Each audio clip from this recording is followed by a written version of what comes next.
Welcome to Season 4 of You're Not Alone with Townsend. On this podcast, I'll be sitting down with guests from all over the world to discuss everything under the umbrella of mental health, diagnoses, sharing stories of resilience, medical advice, and even getting some tips and tricks from licensed counselors.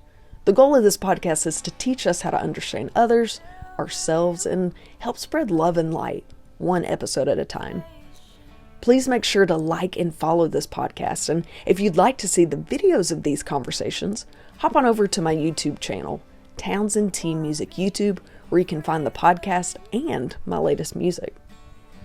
This podcast is run solely by supporters and listeners just like you. So if you'd like to help keep this podcast and project going, please consider hopping on patreon.com/TownsendTmusic to be part of the team.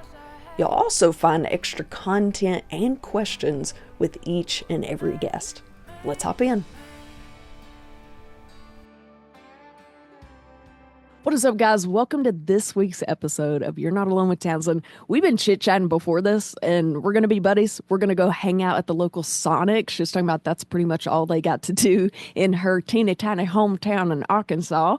We're buddies. I've stalked her on TikTok for a little while now. I'm brave enough to say that, but her story is so cool.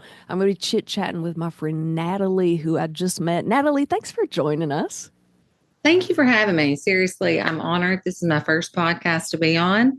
So this is a whole new ball game, but I'm genuinely just honored and excited. So thank you for having me. Oh gosh, I'm so excited. I've been keeping up with you. She does all these videos about style and just funny, so funny, but also she's got this amazing story that I've been following since it happened. Because again, we're both from the state of Arkansas, so I remember hearing rumors about this. But just to kind of give you a summary, we're going to be chit-chatting about a spinal cord injury that she went through. But we're going to hop into that in just a little bit. Natalie, I like my guests to kind of introduce themselves because you know yourself better than anybody else. So whatever you want to share, name, job, location, whatever you want my listeners to know about. Oh, Natalie. As you said, I'm Natalie Jarrett. I am currently married to my wonderful husband, Tim Jarrett.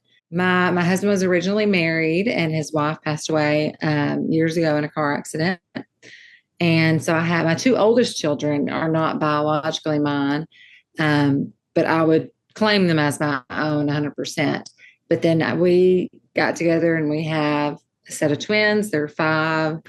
I'm 29 years old. We're done having kids. It kind of the two older ones were the best decision. And then we were like, let's go for a third. And we got 2. And Surprise. So we're done with the kids. Yeah. 4 is a lot.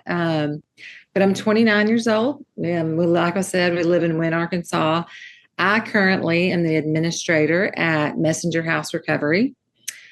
It is a wonderful, wonderful job. I love it. I used to work with kids in a therapeutic setting and kind of helped therapists and loved it. But now I have moved into the addiction side, and working as the administrator at that rehab is literally a blessing. And I just can't imagine doing a career I would love more than that.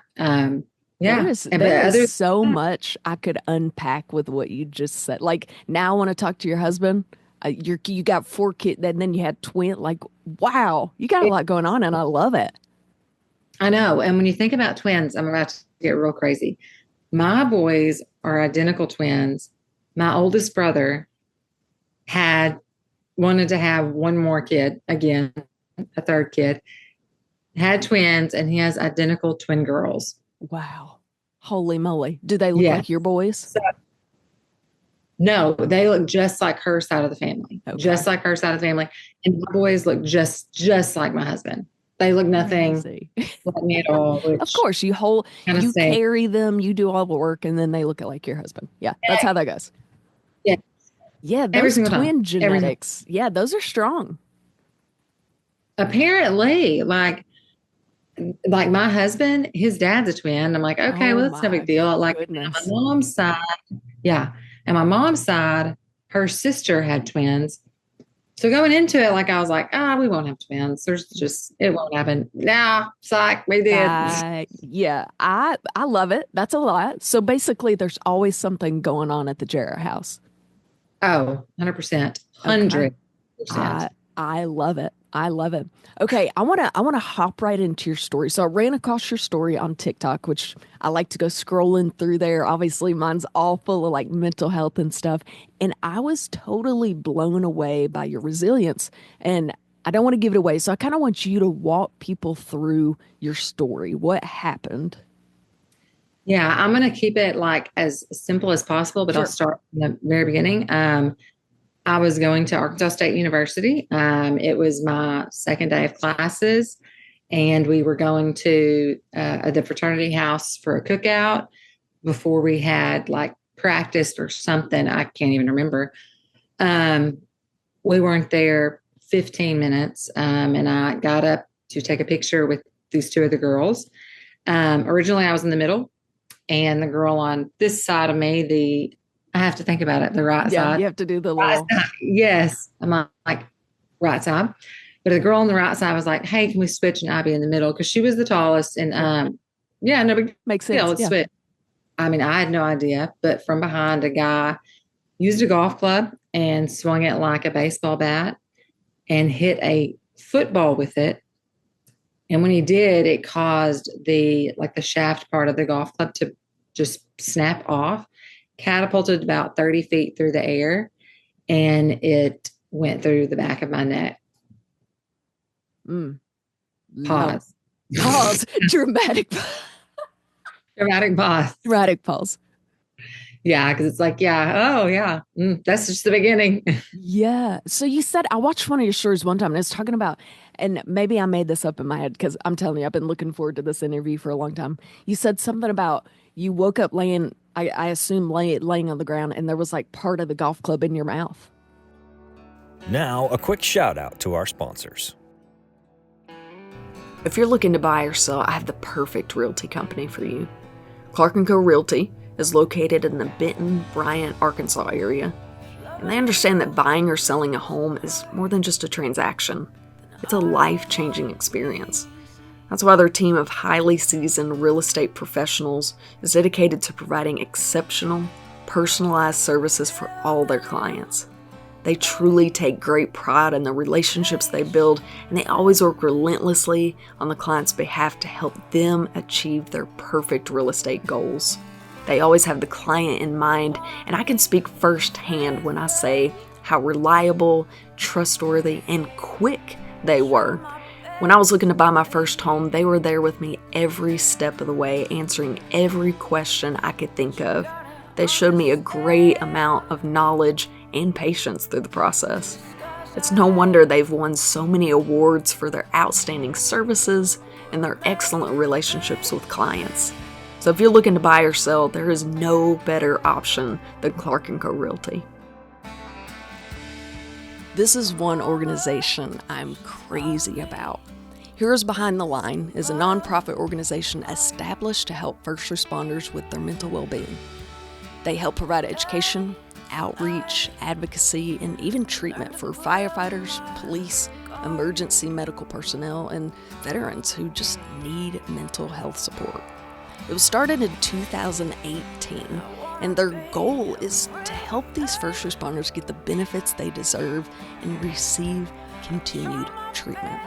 We all know that these first responders deserve the highest professional standards, confidentiality, and respect, and that's exactly what this team strives to do.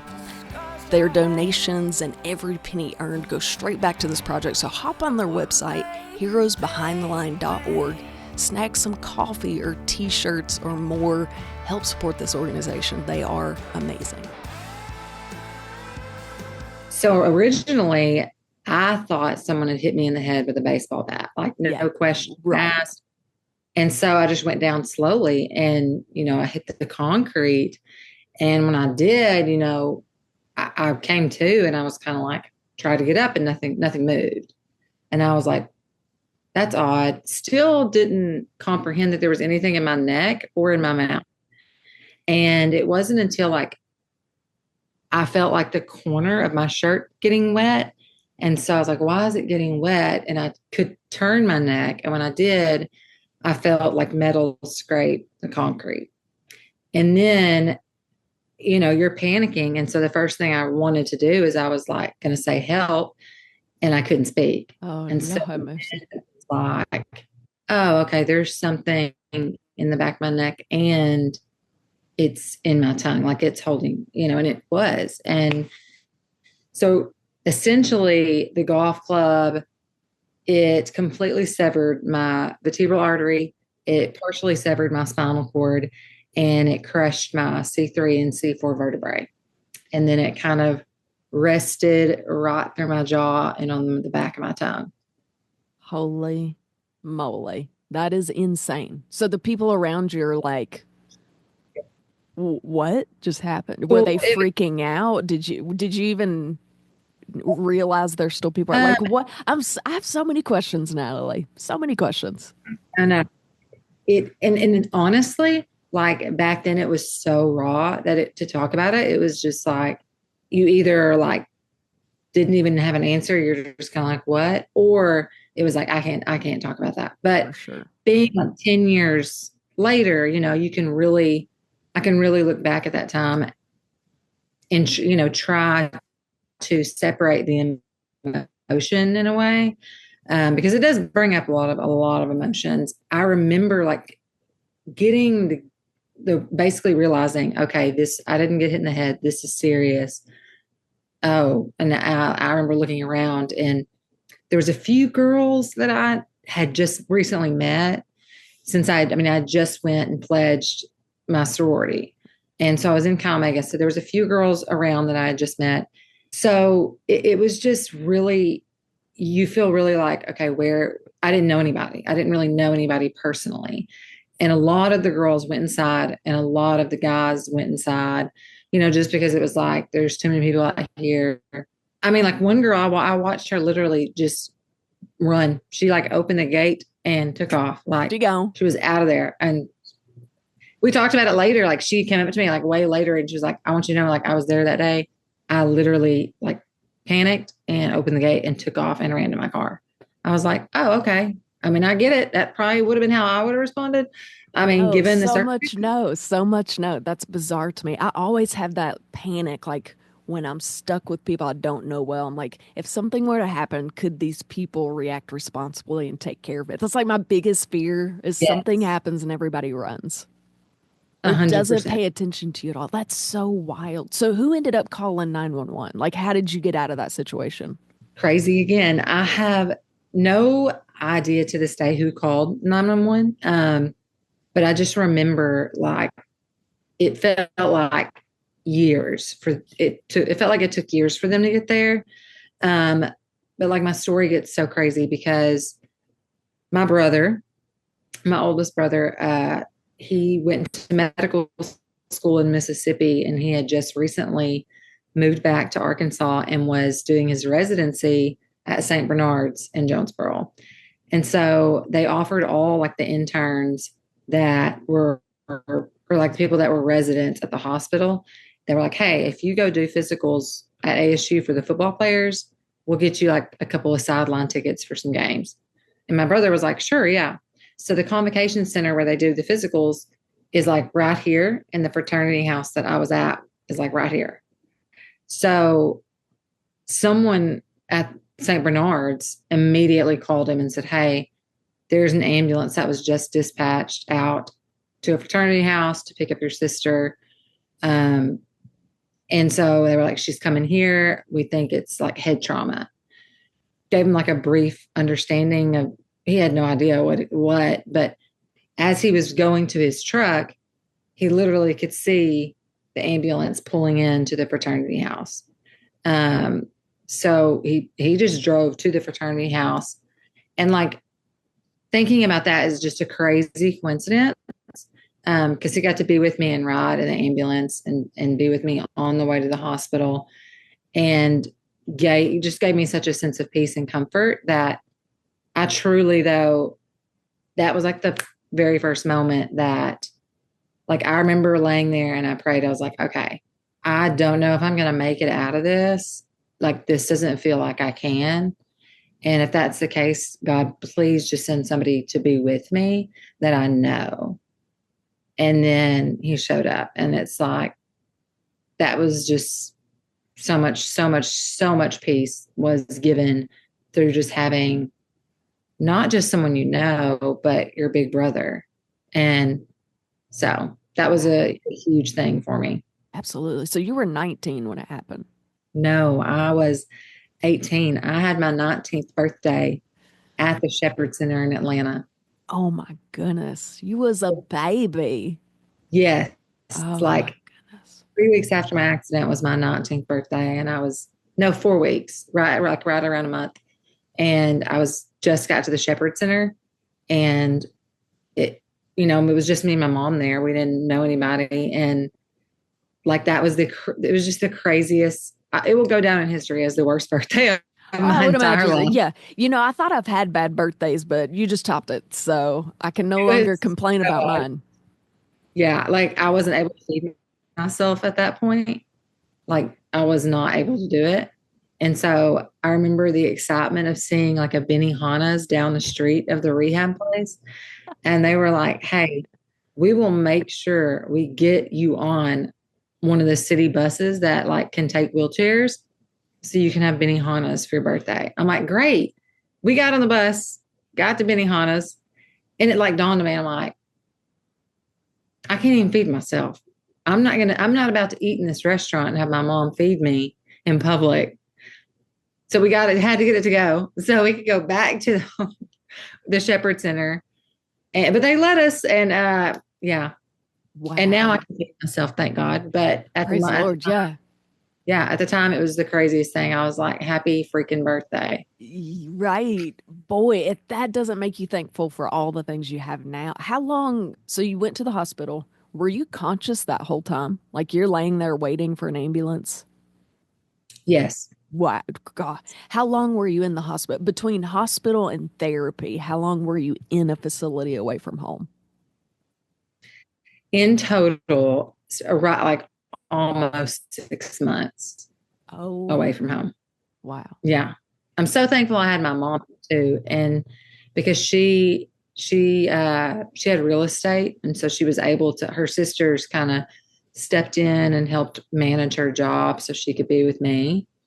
And like, that was, a huge blessing again. I can't imagine. 6 months Like is a now I'm long like, 6 months time. I felt is not that long. It was a long time. It felt like to be away from home. I barely want to be away from home for a weekend. Oh, me too. Now I'm like, I'm such a homebody. Well, I bet so. You're like, home is where it's at, ladies and gentlemen. We're not leaving.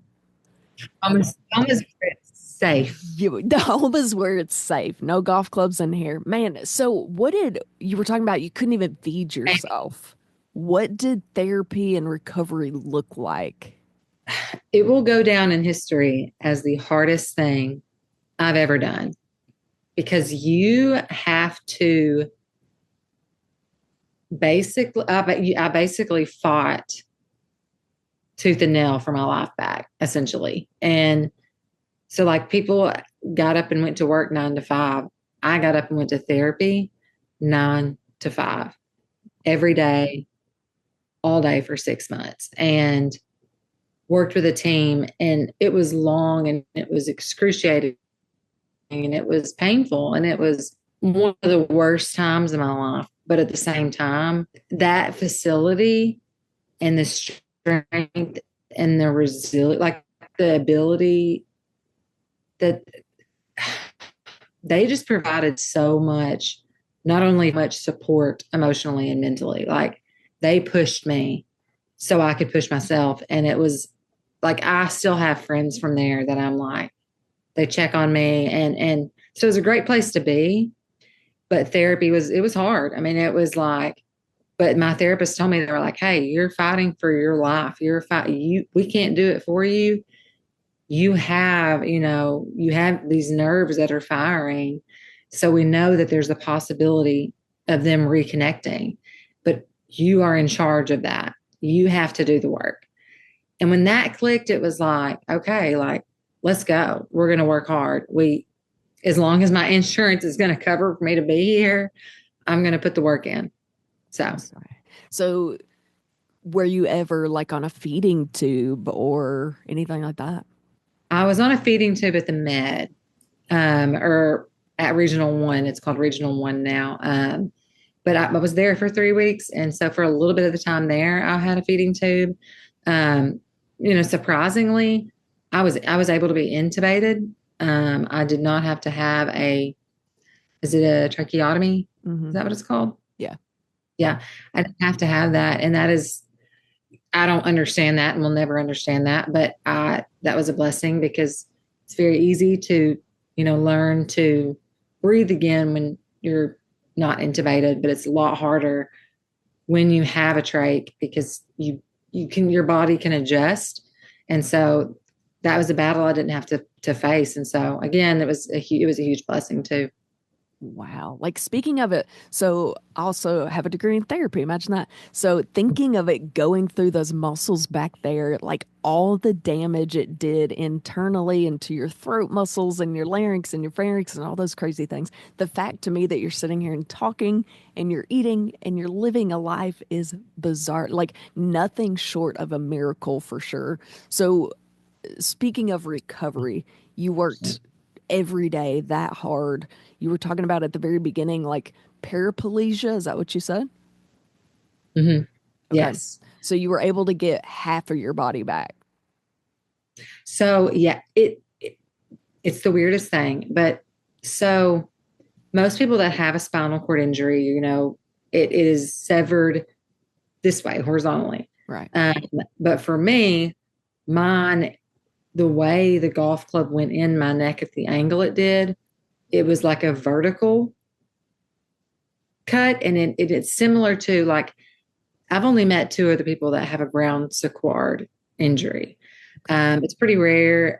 So basically, a lot of the friends I made at the Shepherd Center, they were paralyzed from like one guy T4 and down. So like right below his waist, he had no feeling, no movement beneath that. And so his was a complete injury because there was no movement, no feeling. So for me, I was an incomplete injury because there was movement below the level of injury and there was some feeling below the level of injury. But technically, I was a C3, C4, incomplete quadriplegic. And the specification of a Brown Sequard injury, which basically means on my left side, I have full movement, but limited to no feeling on this side, going this way. Whereas this side, I have full feeling, even like heightened feeling, but very limited movement. Like my arm can move, but there's limitations. So yeah, it's the weirdest thing. Wow. Okay. That name you just said was like 77 consonants long. Yes, and it doesn't even make sense when you say it, but I'm like rapid speed now, fire with it. Like, I'm an incomplete quadriplegic C3, C4, Brown Sequard. But yeah. And people are like, come again? Like, what's my diagnosis again? Like, what happened to me? Like, can you tell me that again? Wow, that is crazy. So, okay, this gets kind of personal, but I have to know. One, did you know the guy that hit the club?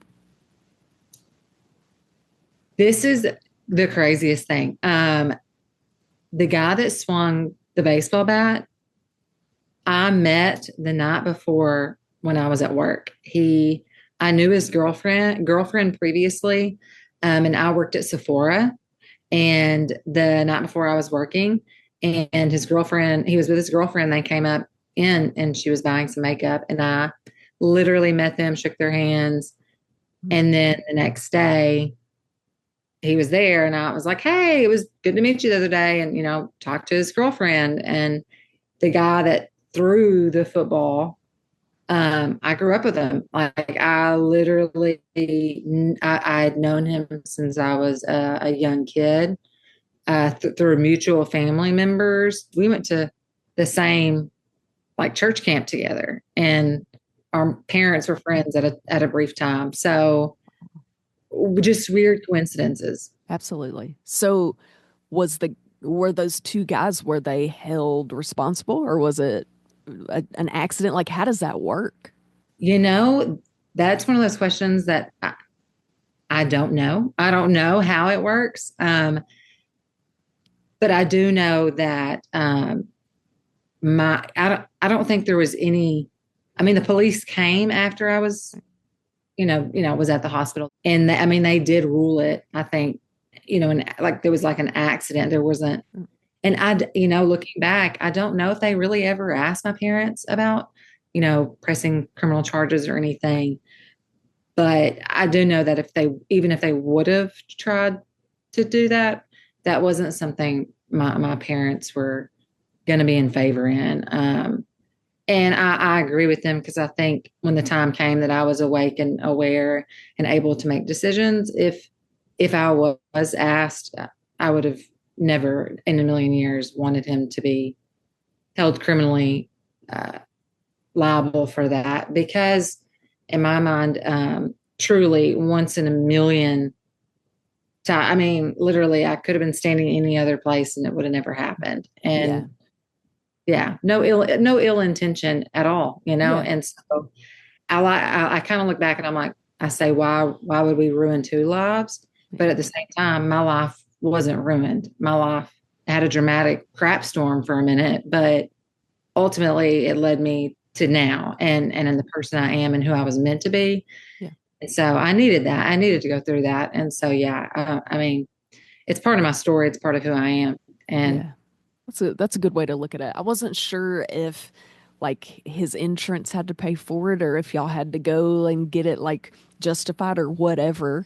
That's crazy. Now that I will not say yes or no to, but yes, there was definite insurances did play a part in like, hey, like we got hospital bills, like there was some things worked out, but there was never a like, hey, you are criminally responsible, Absolutely. So there was never a time when we were like, hey, your family should give us your home, or it was all insurance stuff. Yeah. Understandably so. I mean, understandably, bills are flying in. Man, I can't imagine how this whole situation not only affected your physical health, but your mental health. What did that look like? It was bad. I think, in the beginning, that if anyone that goes through trauma, like any form of it, I think you have trauma responses. And my trauma response was just kind of like out of sight, out of mind. Like I was just like, and especially once I was making progress and becoming more independent, I think my eyes were in a term like glassed over. I wasn't dealing with any, like I saw a therapist there regularly, and she would honestly try to get a lot out of me. And it was like, it was not until I came home. And when I came home, well, I mean, all my stuff was in boxes from college in my room. And I think the full feeling and overwhelming, like, oh, my life really was just completely drastically changed. That's when I spiraled and I got a really, really deep depression, and started seeing a therapist again, and it helped a lot. I mean, highly recommend it. I ended up having to change some medications around. But the biggest thing I saw was just the way I acted was completely different. I was so guarded. Like I did not go anywhere unless I had either my mom, my boyfriend at the time, who's my husband, or my best friend. Like one of them had to be with me because I didn't feel safe. Like I was like, just in case. And that went on for at least 2 years. I tried to live independently with like one of my friends when I went back to college, and I couldn't do it. And I moved back home and stayed at home and even had to drive to school every day. But it was just like, I couldn't, that trauma, like I just had to, it was like a way of protecting myself. And there was just things I did differently. And even now, it just changes you. It really, really does. Trauma can change you. But I like to say, like, there was me before this happened and there's me now, and both are great versions. They're just different. And like, I love the person I am now, but she is guarded. She does have her, but I had a lot of help and support when it came to my mental health. And that is, not something everyone gets. And so I feel humbled that God allowed so many people to make sure my mental health was stable. And like I said, I mean, for anybody, you're going to have bad days. Even now, you're going to have really bad days. But I always tell myself it's a bad day, not a bad life. That's right, sister. That's right. And to be fair, I mean, I'm way different than I was when I was 18 too. You were going to change. This just happened to maybe escalate that a little bit, to speed it up. Yes, a little bit. You matured way quickly. A little, sometimes like, my husband is older than me. Yeah. And I tell him all the time, I'm like, you do not feel older than me because I feel like I'm your age. Yeah. Like, I feel like I operate at a much older pace. Yeah. And your maturity was just like expedited a little bit. Yeah. Like I enjoy bingo now, like things like that. Like Oh, good. You're 87. Okay. Yes. Wonderful. Yes. That's my crew. That's my crew, honestly. The arthritis has kicked in. So, I feel that deep in my soul. I love it. Okay, so you've also posted about this before. I saw you attempting to put a ponytail holder in with one hand, which was amazing, by the way. But I think it shows us like things that we should be thankful for. And what are some daily challenges that you have that maybe we wouldn't even think about? For example, putting your hair in a ponytail. You got one hand that doesn't have feeling. Yes. So that's a few of those. Yes. Okay. So like when I don't have feeling, like I didn't have feeling. So I depend highly upon my eyesight because I have no proprioception. So with my eyes closed, I don't know what I'm feeling. I don't know where I'm at. So I depend on my eyes. But like putting my hair in a ponytail, fixing my hair. Like today, we went to the park with my kids, and I'd curled my hair and done everything. But then I was like, oh, I want to clip it like half up, half down. Maneuvered every way I could, and I couldn't do it. And I was like, forget it. We're wearing it all down. And so by the time I left the park, it's like frizzed out. Of course. And then I have to take into account, like, I made a video about it earlier, but like everybody loves the the potato shoe clogs. They're back in style now. Yeah. I love them. Well, I can't wear them because they don't have a back because my foot will slide out and it doesn't stay, I have drop foot. And so I finally found a pair from TikTok that have like a back strap. I was going to say, I feel like they have a strap, some of them. Yes. But I never could wear Birkenstocks because I never made one with a back strap that worked. So, and then tying my shoes is extremely hard. I know how to do it, but it's like maneuvering my foot, my arms. It's like it adds on about 7 extra minutes to get ready. Yeah. And then driving as well. Like, I have adaptive equipment. So I drive with my left foot and I have looks like a doorknob on my steering wheel to drive, and they make it capable and possible for me to drive. But when you think about driving, especially as a mom with people in the back seat saying, hey, can you hand me a drink? I can't. I really, truly can't. Like I got one arm and it's on the steering wheel. And so it's little things that you just don't think about that add up. And you're like, oh, I've had to learn to do it differently, or I still am learning to do it differently. Yeah, absolutely. So how old were you when you had your twins? So I was young. Lost my earring, but they're hurting my ears anyway. And we're girl, take them out. Girl, this is labor. Take them earrings out. Flip the hair back. We're good. Okay.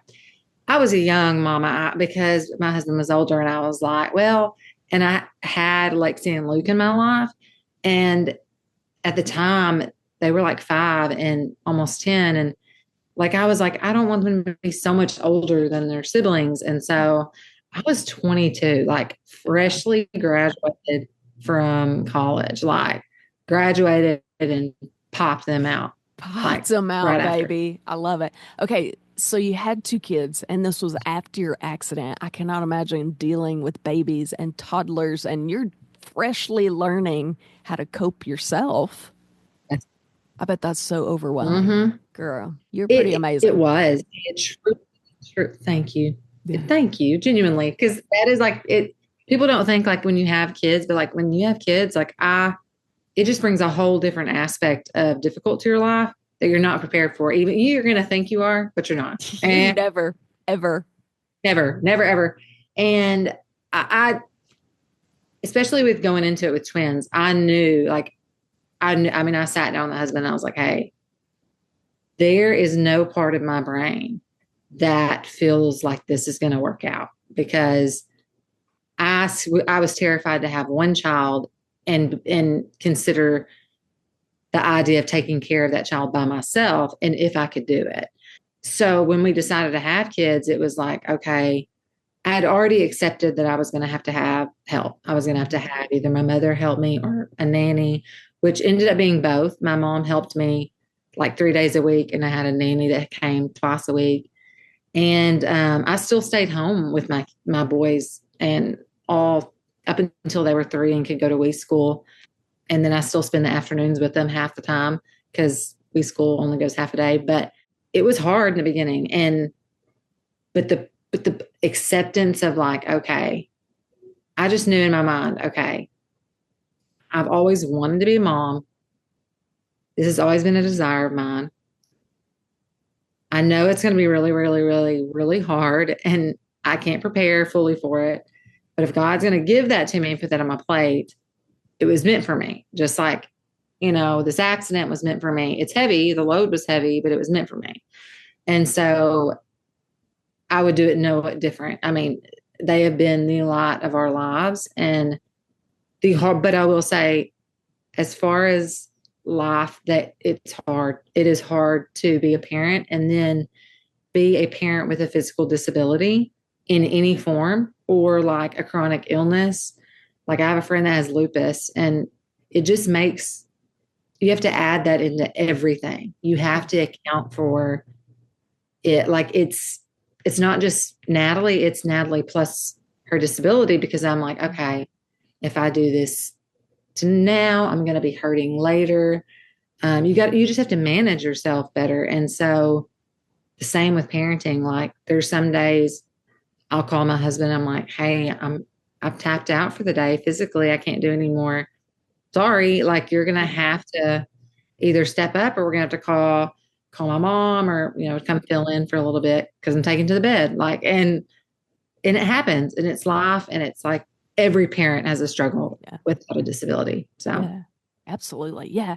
And just parents thinking about, it takes you 8 minutes to tie your shoe. You imagine two toddlers running around and having to take care of their shoes and your shoes. And just crazy. So much. I can't even fathom what you have been through. That's so amazing. How do you deal with, and I know you said you see a therapist now, and you're talking about medications got changed up and how that helped a lot. How do you deal with the tough days now when they come up? Like, what's your go-to?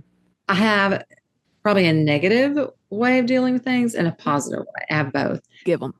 My negative way is I'm a retreater.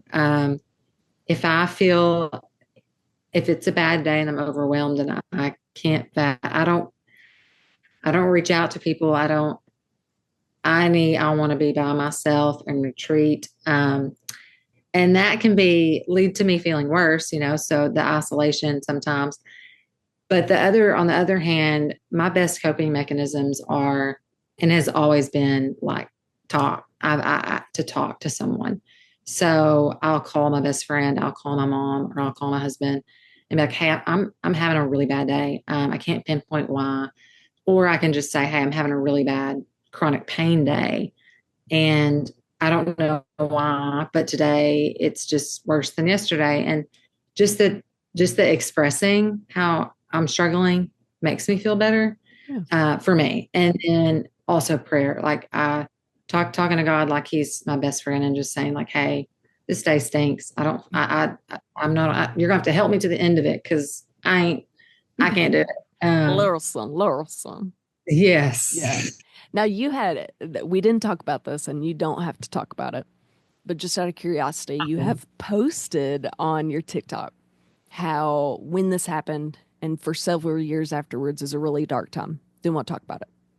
But as you started to come out, there was a moment where I don't know if you were saved or maybe you accepted God and Jesus's part in all of this. Do you mind sharing kind of what you meant by that or what that looks like? Okay. So yeah, like And you I've don't always, have to. That's personal. oh yeah, I've always been a Christian. I've always been, not always been a Christian. I got saved when I was 13 years old. I grew up in a Christian household, went to church, and I felt like my faith was strong. I really did. I didn't, but I had never been through a difficult thing that that is so traumatic that it's like, I say, like when you're given a before and after date, you have a traumatic event. And so I truly think that led to me growing in my relationship with the Lord and understanding his goodness, because that the trial he put me through, I didn't ask for. And I was angry for a while because I was like, why did I deserve this? But then to finally accept, like, okay, it wasn't about deserving this, because if it was, what's my answer for Jesus being on the cross? I mean, I don't have one. So, and that was kind of an eye-opening moment. And then I will say one of the most eye-opening moments of the entire thing was I stopped going to therapy while I was at the Shepherd Center, and I was just didn't talk. I was very depressed, and just I remember talking to God, being like, what was the point of saving my life for me to live like this? And it took my occupational therapist. She came in and she was like, you're never going to get any better with the mindset that you have. She's like, because you're not even trying. You don't want it. And she's like, and you can be angry at God and still fight for your life. Like, you got to make a decision here if you're going to go the rest of your life trying to get vengeance on God for what he allowed, or you can just accept it. Like, and it was like, oh, okay. And I'll never forget. I prayed and I was like, God, I don't have no control over really how this story ends. I said, or where it's going. I said, but I know that you put me in this place to get better and go to therapy. I'm going to do it. I'm going to work hard, but the rest of it's in your hands. I can't do it. I can't. And I tell everyone a part of my story. From then on, I was given a joy that I was okay with what wasn't necessarily acceptable, or what they weren't my plans. I didn't want to be there. It wasn't my life. It wasn't what I envisioned, but I was okay with it, because it was like, I don't know. I think the Lord just gave me that peace. Yeah. And, but I will say, like, not too long ago, about a couple of years ago, chronic pain from, just having a change in your gait pattern and lifestyle and living life and going on. It did affect my physical mobility, and it kind of declined some, and chronic pain kind of became a part of my life, and kind of dealing with that has been, and it's been a roller coaster. But it's back to the same square root that from the beginning. Like, God knew this was coming. This is a part of my plan. It's a part of it. Life can be hard and still be good. And everybody has hard times. But I mean, the advice that my occupational therapist gave me, I tattooed on my wrist, and she's like, you got to decide, if God never chooses to heal you, he's still a good God. And on my wrist, it says, and if not, he is still good. Wow. That's really cool. I like that. Thank you. Yeah. It's tried and true. It's like, he's already proved himself to me. So even though there's bad days, I mean, everyone has them. That's right. If you think about it though, without that happening, without you trying to get better, You may not have had those twins running around. 100%. Bless you. Bless you. 100%. Yeah. Yeah, yeah. You had to get up and try because he knew you had twins in the future and two older kids in the future. And you had to get to Wynn, Arkansas, and you had You to know, do that DIY wallpaper behind you. There's just yeah, lots you had to do, girl. it is. Yeah, Exactly. I love it. I got plans for you. And I'm Yeah, like, I got plans, and this is not it. Get up and get to work. yeah, exactly. I love it. How cool. Thank you for sharing that. I know that's very vulnerable, but For asking. I love sharing that part. I love it. cool. How cool. I love it. I love it. Now, when you were going through this dark stuff, where did you find the most support? Like a lot of my guests talk about how they get on Facebook and find these support groups, or you talk about being in Shepherds or whatever. Where did you find the most support, or was it just your family? When I say this, not an understatement. I could name you a list of that never ends of the people that supported me, and I felt their support. It would be easier to be like, this is who didn't support me. Yeah. I can't think of anybody. Like being from a small town, Harrisburg, Arkansas, like there was never a single day that I was at the Shepherd Center that I didn't have a letter in the mail or someone from my hometown, a new friend from college, a friend from high school, a phone call. Like there was something every day. Someone, but when I was in Atlanta, and then like my family. Oh yeah, my family was a huge support. My community was a huge support. These new friends that I had made at college for like a week, they were a support. People that I met at the Shepherd Center, they have no idea like how much they supported me in those. Like it's like a support group in itself because we were all fighting for the same thing, and we were comfortable with each other.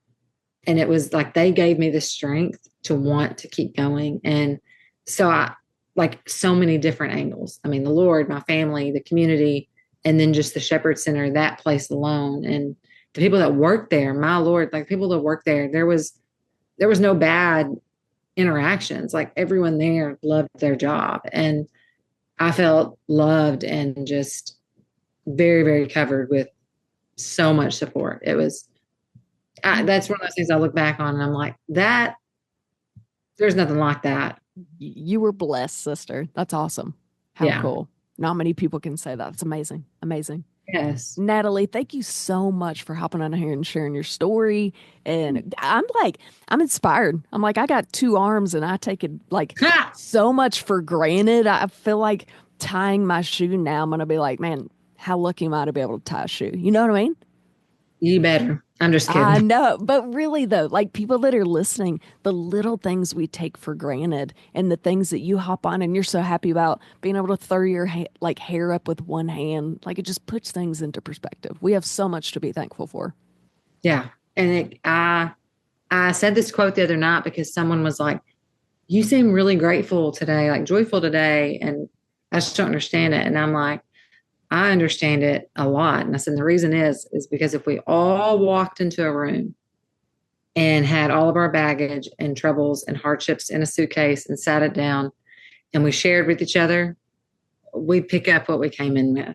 Like truly, people that have gone through trauma that I've talked to, that there's power in knowing that, okay, I'm not the only one that's been through something hard and had to, you can't crumble and hide from it. Your only way through it is dadgum through it. And you got, but when on the other side is, you have no idea what the goodness that's in store. And so, yeah, I love it. I love your positivity. I love that you share your story.